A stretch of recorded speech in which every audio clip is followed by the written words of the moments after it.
Okay, people, so let's talk about the ultimate hypocrisy when it comes to immigration. And, it's crazy that more people aren't talking about it, but, I understand politics is what it is. So, now I kind of got to take you on a little journey here.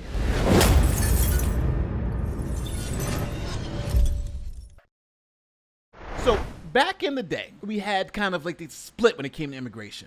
We had one side saying, let everybody in, lots of love, let everybody in. And the other side was like, hold on, we can't let everybody in. Let's be reasonable about this thing, right? Let's let some people, we'll let people in who come in legally, but we can't just let everybody in. We can't pay for them. We can't, take care of them. There's a lot that goes on to letting people in. But if you were on that side of the fence and said, well, hold on, we need a reasonable border policy, you were called a racist, right? You were racist. Racist against immigrants, racist against this, we just want to let everybody in. Okay. So then states like Texas and Arizona, those border states were, sending people back, right? They were doing that stuff, they were like, closing off the border. Again, Democrats and the left, they're racist people for wanting to send these people back. They're just here to have a better life. Not understanding that if you have millions of people crossing the border, you now have to have, where they're going to sleep, who's going to feed them, where they're going to live, the simple amenities of life. Now, it was okay while it was in Texas, right? When it was in Texas, and it was okay. It was okay as long as it's in Arizona. So then we had what's known as the sanctuary city. Now, a lot of you don't know, I am a lawyer. Well, a lot of you don't know, what does that mean? What does being a sanctuary city mean? Well, what that means is that the state government will not cooperate with the federal government when it comes to deportation. So if you were an immigrant and you made it to New York and ICE was looking to deport somebody, New York wouldn't cooperate. New York would be like, oh, you find them. But we love them. They're going to stay, right? New York allowed them to work. New York was not going to help the federal government deport people who were here illegally. They were not going to do that. So that's what it meant to be a sanctuary city. San Francisco was one, LA was one, and they were saying, hey, if you come to New York, you were safe. You're not going nowhere. Chicago was one. So all these liberal cities became sanctuary cities. Now, it's easy to be a sanctuary city when you're thousands of miles away from the problem, right? There's no sanctuary cities in Texas. It's sanctuary cities all in the Northeast and all in the California coast. Okay, those are the sanctuary cities. So eventually, it became overwhelming in those states. So Governor Greg Abbott of Texas, who I like Greg Abbott. Greg Abbott's a good guy. So he said, you know what? You big mouth liberals, you guys want to be sanctuary cities? Let's do this. Let's ship them to you. Matter of fact, here's a news report about what happened. Let's watch together. Check this out. Post called New York the, quote, ideal destination for these migrants because of social services and policies that limit cooperation between city officials and immigration authorities. Mayor Adams, in a statement, accused Abbott of using human beings as political pawns, saying, quote, New York will continue to welcome asylum seekers with open arms. Now, that is the mayor of New York City back in 2021. And when asylum seekers came, they were shaking their hands. They had politicians out there. Yeah, we love asylum seekers. We love immigrants. Bring as many as you want. It was like no problem. Fast forward now 2 years later. There's a problem. There's too many. Right? These sanctuary cities are now overrun with migrants. So now you have pictures like this in New York, where migrants are literally huddled on the streets because there's no place for them to stay. Matter of fact, the mayor is begging people to take them in their homes. Hey, take a migrant home with you. Take a migrant home with? What are you talking about? So you got migrants everywhere. Migrants on the streets. They literally are sleeping on the streets of New York City. Sleeping on the streets. So now, before it was, we're a sanctuary city and we'll let everybody in, and if you're a racist if you talk about sending them back, you racist people. Now, the tone has changed. Check this out. Here is what the mayor's saying now. Price tag, and the mayor says this could impact city services once again, so he is looking at where they could potentially cut costs. We are past our breaking point. New York City predicting the migrant crisis is estimated to cost taxpayers $12 billion by 2025. Mayor Eric Adams says the total is more than the budget for the city's fire, parks, and sanitation departments combined. With more than 57,300 individuals currently in our care, on an average night, it amounts to $9.8 million a day. The price tag unsustainable and could lead to even more cuts to city services and cuts to migrant services. Now, I want to be very clear. This was okay when it was somebody else's problem. It was okay to have open borders. It was okay to it was okay to be a sanctuary city. But now it's our problem? It's costing us $12 billion? Something's got to change. With shelters at capacity, Mayor Adams also warning that the scenes outside the Roosevelt Hotel of migrants sleeping on the street could become a common sight if funding is not received from the federal government.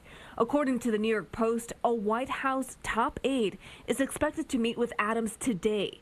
The U.S. Department of Homeland Security promised a liaison to work with New York City leaders, but their exact role and how they are expected to help the Big Apple through this crisis is not entirely clear. We appreciate them sending a team from the U.S. Department of Homeland Security to New York City to assess the situation this week. There's more they can do. Adams also renewing his pleas to the federal government to declare a state of emergency and to fast-track work authorization for migrants. There's more they can do, including expediting pathways to work authorizations for asylum seekers. There's nothing more anti-American than not letting people work. We went from bring them all here, we got plenty of room, to yo, we got a problem. They sleeping on our streets in here. Now, it's summertime in New York, so it's not that bad. But the winter's coming. We're in August. It's going to be September. It's going to be October. Then when you get to those November, December months, and the snow starts hitting, and those temperatures start getting low, this is not going to be a crisis. This is going to be insane. So it's getting worse. How bad is it getting? So Mayor Adams talking about, hey, if you send migrants to these cities, you're just playing games. You're a political pawn. There is no way Mayor Adams would be sending migrants out of the city, right? There's no way. There's no way.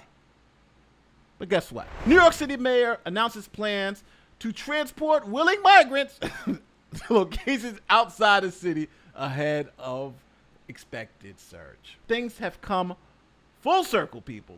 Full circle. So it was racist to send them to New York. They get to New York, the sanctuary city. Oh, we can handle it. Now they figure out they can't handle it. Now they shipping them out. Right? Now they shipping them out. So what do you do? I know if you're in LA, if you're in San Francisco, they having the same problems because they shipping them there too. But this is the issue. Now, I'm going to just keep it 100% real with you. Democrats have been playing this political football with migrants since the beginning. Democrats were for border walls and stuff, then they were against it when Trump was in, and now they're kind of moving back to, hey, we got to get this problem solved, get these people out of here, right? It was racist to say we need to close the border. Now it's not racist to say we need to close the border. It's getting crazy, and now it's splitting the Democratic Party in half, because now you have, I think people are waking up and saying, oh, hold on. This open borders, just let everybody in policy, it may be great sound bites, but it ain't helping us, right? Now that they here, this is not a good thing. This is not a good thing. Check this out. Here is what I'm talking about. How it's the Republicans' message on immigration has always been simple. Legal immigration we're for, illegal immigration we're against, right? It's always been simple, straightforward. You can go back to Ronald Reagan. Legal immigration, we're going to try to help people get up here, but we want it all to be legal, right? We don't want just people just coming in.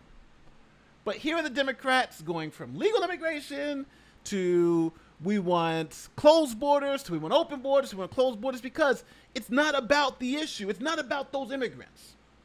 It's about who can you convince to vote for me by making the other side look like they are against people in need, right?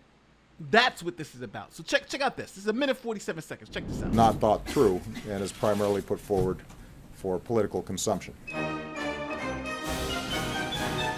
The bill before us will certainly do some good.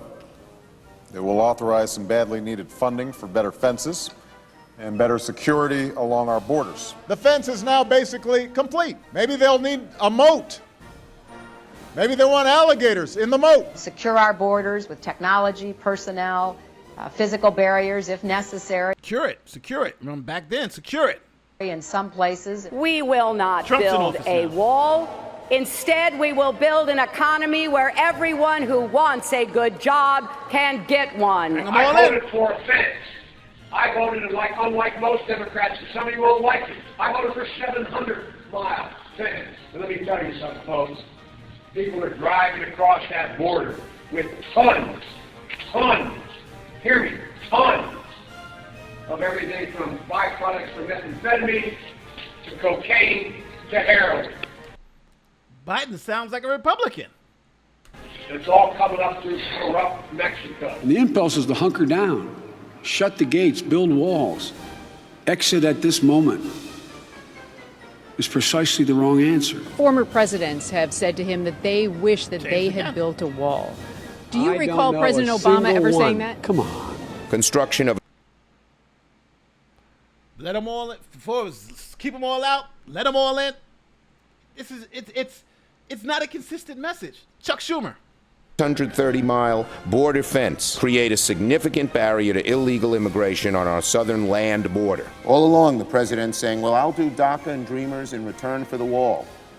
He's got it. President Trump, if you want to open the government, you must abandon the wall. So that's how we got here. That's how we got to this crisis. So tell me how you feel in the comment section, because I think this is crazy.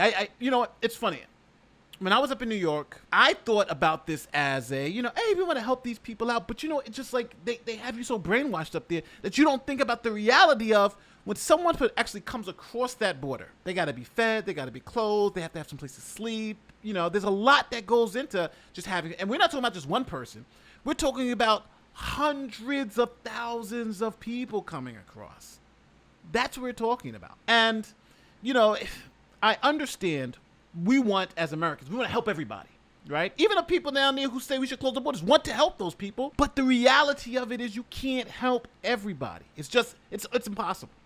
But let me know how you feel in the comment section. Do you think that this issue is one that's so political, or do you really think that this can be solved if we had reasonable immigration policy? I think immigration policy is coming because I think the Democrats are going to wake up and say, well, hey, listen, this is starting to get a little extra, and we need to close the southern border and stop this influx.